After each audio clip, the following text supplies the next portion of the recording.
오늘은 최명익이라는 소설가의 무성격자, 성격이 없는 사람이라는 작품의 전체 줄거리와 핵심 정리 부분에 대해서 살펴보도록 하겠습니다.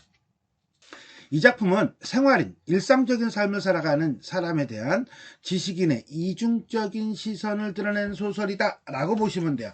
자, 그러니까 일반적인 삶을 살아가기 위해서 애쓰는 사람들에 대해서 약간 경멸의 의미를 갖고도 있지만, 경멸의 시선을 가지고 있기도 하지만 또 그렇게 하려고 하는 자신의 모습도 나타난다. 뭐 이렇게 보면 될 것 같아요. 좀 더 볼까요? 작품의 제목인 무성격자, 무성격자라고 하니까 성격이 없는 사람이 되겠네요. 자, 이 성격이 없는 사람, 무성격자는 주인공 정의를 가리킵니다.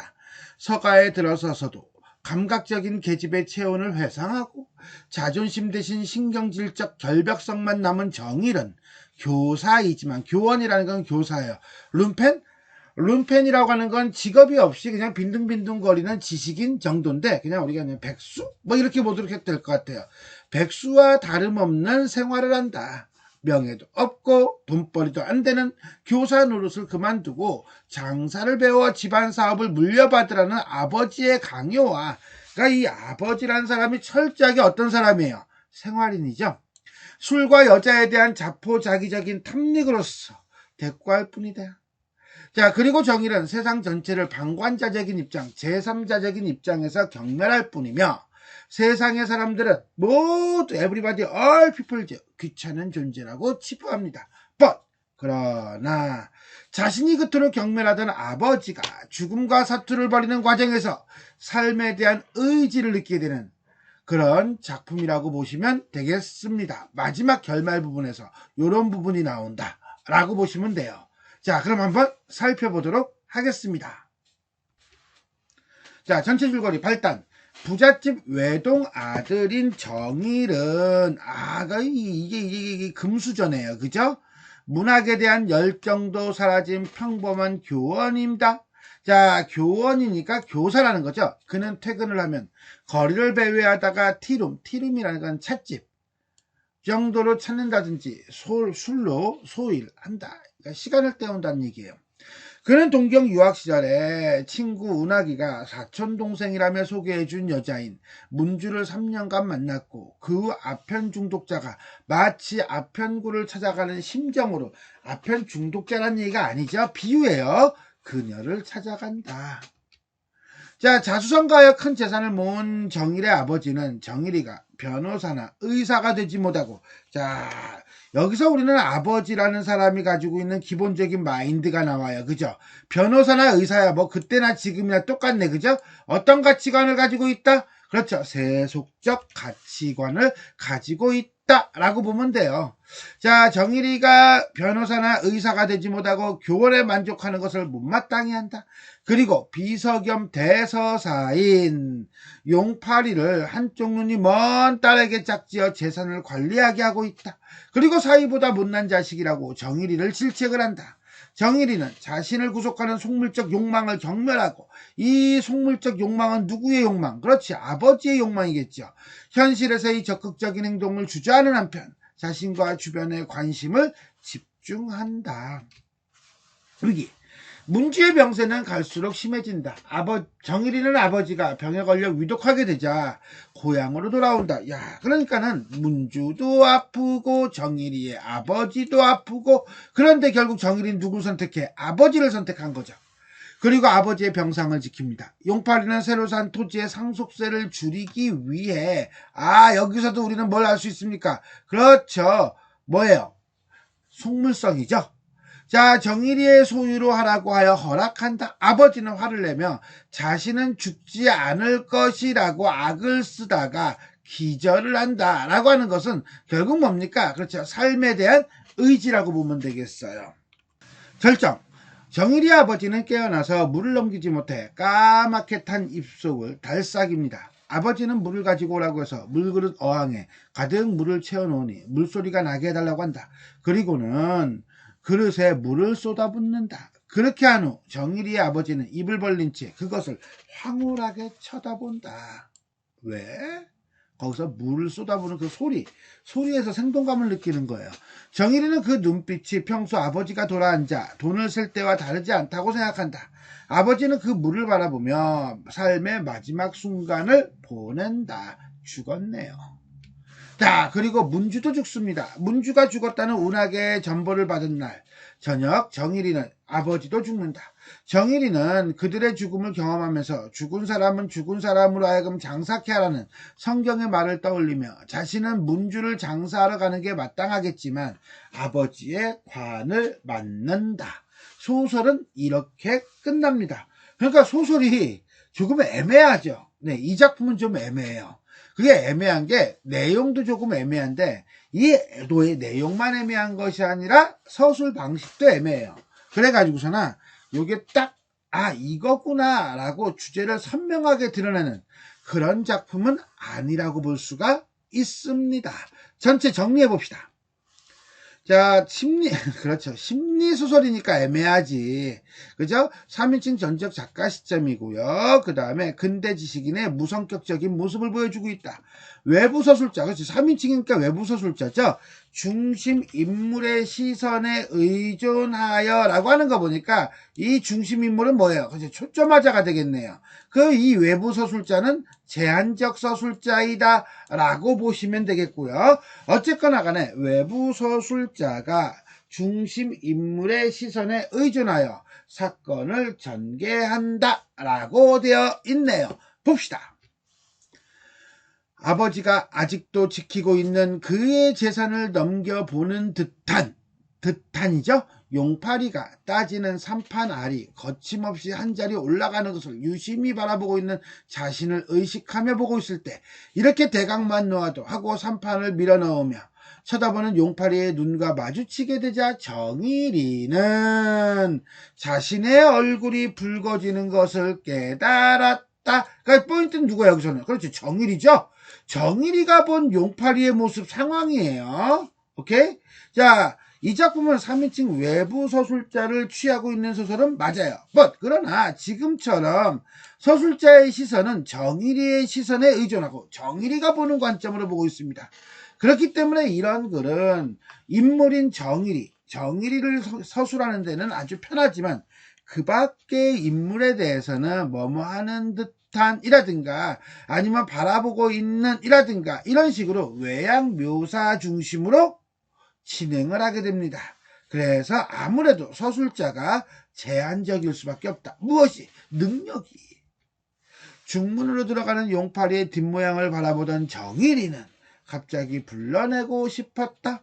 궁둥이를 들먹하고 부르는 손짓까지 하였으나 탄력 없이 벌어진 입에서는 말이 나오지 않았다. 창졸간에 갑자기 용파리를 어떻게 불러야 할지 몰라서 주저되는 것 같이도 생각되었다. 블라블라블라블라.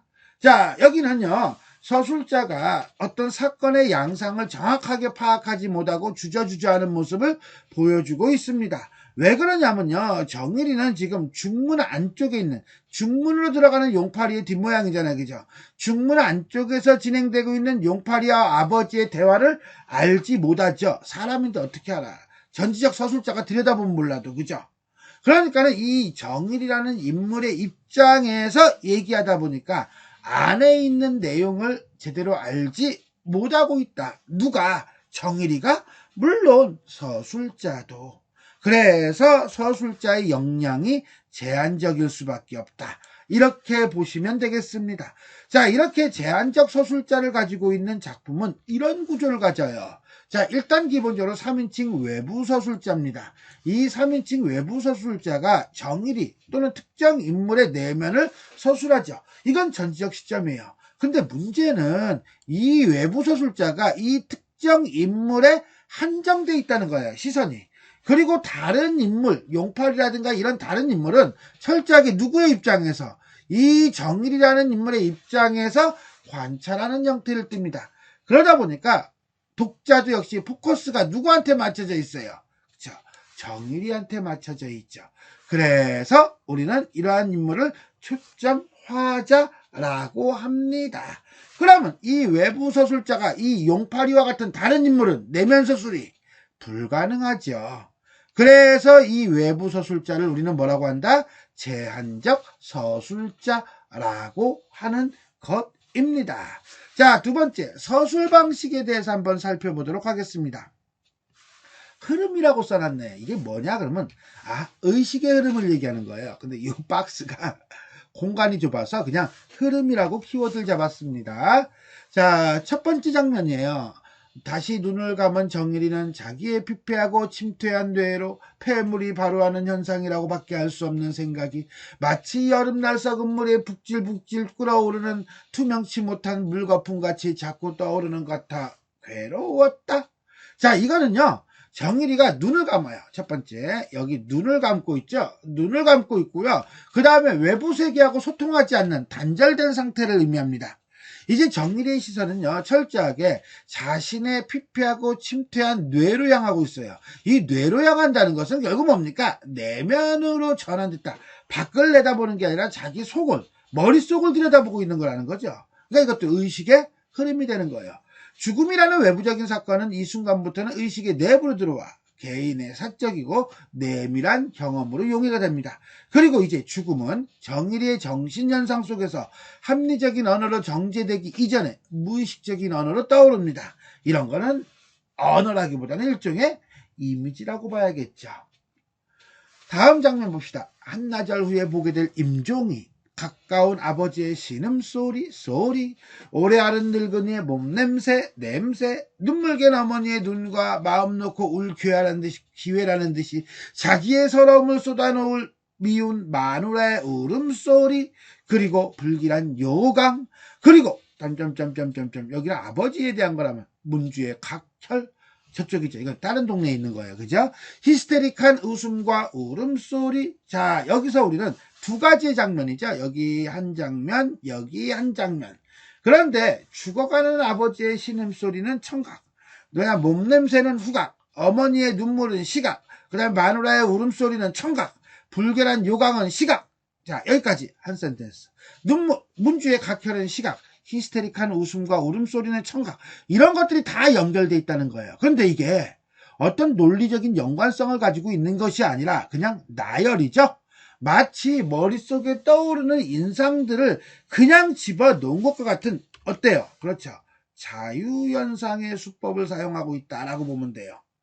그래서 이미지의 연쇄를 만들어냄으로써 죽음을 하나의 사유의 대상이 아니라 심미적인 것으로 승화시키고 있다라고 보시면 되겠습니다.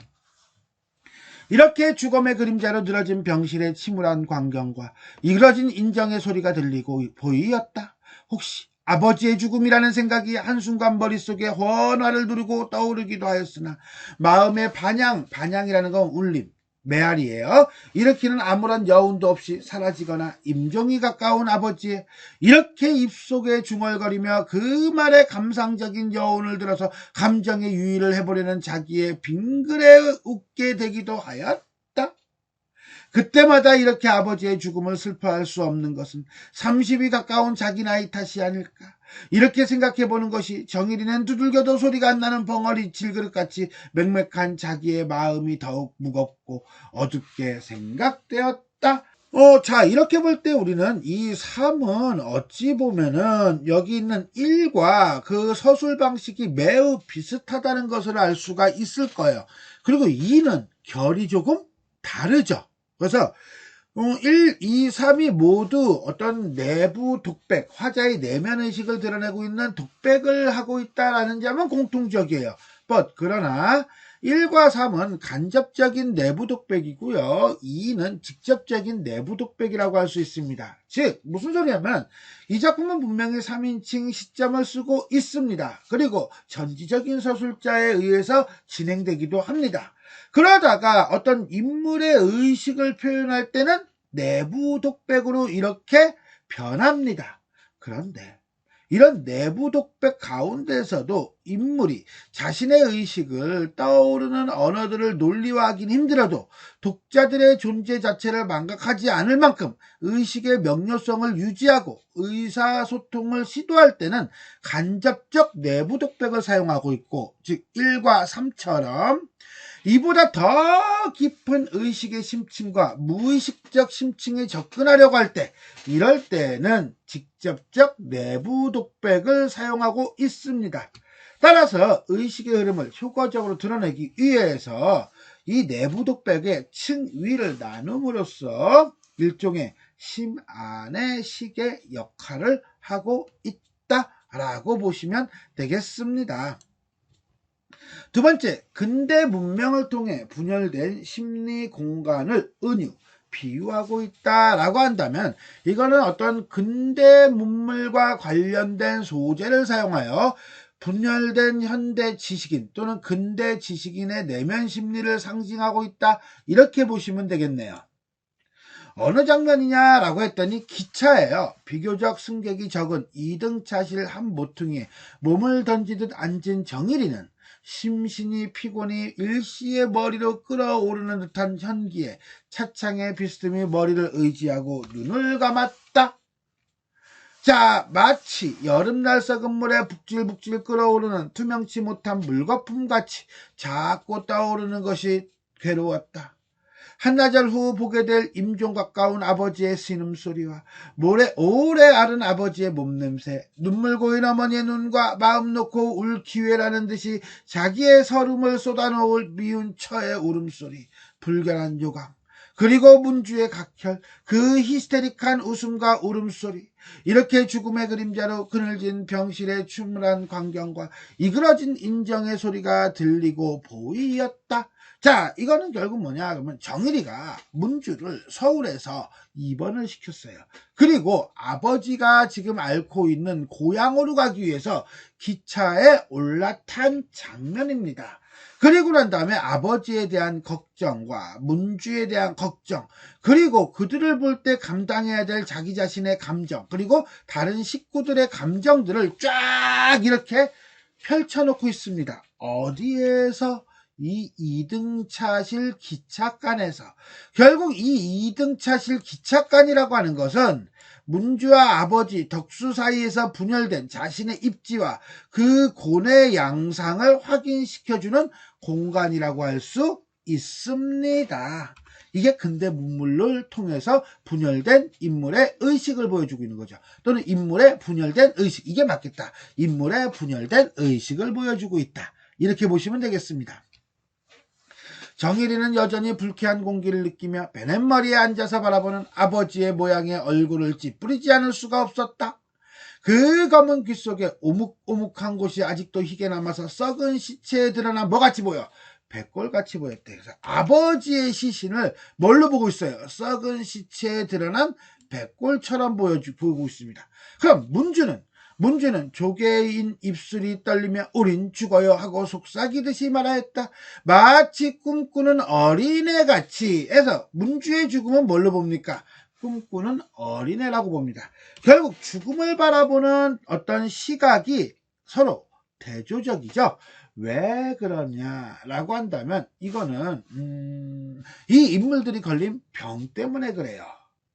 그래서 자, 우리가 이제 결핵과 암과 결핵을 얘기하고 있는 건데, 결핵은 연약한 감수성 또는 슬픔, 무기력함을 나타내는 은유이고, 암은 냉혹, 무자비함, 타인의 희생을 가져오는 것으로 비유합니다.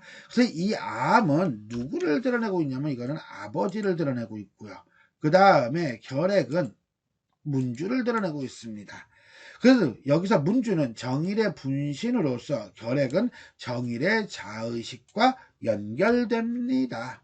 소설에서 암은 이상성장으로 근대 자본주의의 왜곡된 욕망을, 결핵은 생명력의 소모로 건강성에 대한 비판적 의식을 보여주고 있다라고 얘기들을 합니다.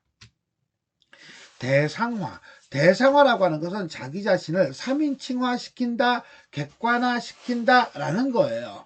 이렇게까지 되어서도 죽기가 싫은가 하고 아버지를 눈을 찌푸리고 바라보는 자기는 죽음의 공포를 해탈한 무슨 수양이 있는 것이 아니라 단지 애써 살려는 의지력이 없는 거야. 자기 자신에 대해서 이렇게 보고 있는 거죠. 정일이는 어떤 위대한 의지력을 우러러보는 듯한 마음으로 아버지의 고통을 바라보고 있는 자기 자신을 발견한대요. 자기 자신을 발견하는 거니까 결국 뭡니까? 자기 자신을 객관화시켜서 뭐 하는 거예요? 살피는 거죠. 즉 자신의 어떤 내면마저도 대상화하는 모습이다 라고 보면 돼요. 양가성이라고 하는 것은 어떤 대상에 대한 양면적 가치를 부여하는 거예요. 양면적 가치라는 것은 긍정적 가치와 부정적 가치가 되는 거예요. 그거는 어떤 외부 대상에 대한 그런 이중적 가치를 보여주는 경우도 있고 자기 자신에 대한 이중적 가치를 보여주는 경우도 있어요. 이 작품에서는요, 자신에 대한 양가성을 보여줍니다. 이게 어떤 장면이냐면은 아버지가 죽어요. 죽을 때가 되니까 죽은 건 아니고 죽기 직전이라고 보면 될 것 같은데, 자, 그때 돈을 관리하고 있는 용팔이가 나에게 말합니다. 뭐라고? 아버지가 돌아가시면은 재산을 상속받을 텐데 그때 상속세가 많이 나올 거야. 그러니까 뭐해? 미리 상속 절차를 밟아서 세금을 줄이자라고 얘기해요. 그 모습을 보면서 나는 용팔이의 얼굴에 발라놓은 듯한 그 웃음이 밉습니다. 그리고 난 다음에 뭐야? 소인놈이라고 합니다. But 그러나 정일이는 금시 미끄러지는 듯한 웃음이 자기의 얼굴의 흐름을 깨닫는다는 것은 결국 자기 자신도 속물적이라는 거죠. 자기 자신도 소인이라는 거예요. 그래서 자신 역시 상식을 버린 것이고 용팔이와 다를 바 없음을 직시합니다. 그리고 이러한 자신의 용팔이를 혐오할 자격이 없음을 고백합니다. 결국 정일이는 자신을 구속하는 속물적 욕망을 경멸하면서도 현실에서 적극적인 행동을 주저하는 모습을 보여주고 있습니다. 이게 바로 자신에 대한 양가성을 드러내고 있는 것이다 라고 할 수 있겠습니다. 자, 이렇게 해서 우리는 최명익의 무성격자라는 소설의 전체 줄거리와 핵심 정리 부분에 대해서 살펴보았습니다. 자, 지금까지 내용이 도움이 되셨다면 좋아요와 구독 버튼 눌러주시고요. 알림 설정 부탁드리겠습니다. 수고하셨습니다.